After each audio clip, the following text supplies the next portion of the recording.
Ayan. Dali, kain ka. Saan mo ako inantay? Di ba? Hindi ako pumasok kahapon, kaya hindi ako tayo magkita.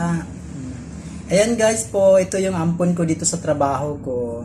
Dito lang to nakatira sa labas. Pag pumapasok ako, ayan, nandito rin siya sa loob ng salon sa trabaho ko. Pinakakain ko. Pag tuwing nadating ako, ayan, alam na niya, pumapasok na siya talaga. Lalabas yan mamaya pagtapos ng trabaho ko, sa labas na rin siya. Ayan guys, so, mabait naman siya, hindi naman siya pasaway. Kumakain na siya, yung pinaulam ko sa kanya, yung baboy. At saka binilan ko rin siya ng cat food. Ayan, mabait na pusa. Ayan, isa sa mga inaalagaan ko rin dito. Nakita ko lang to sa labas.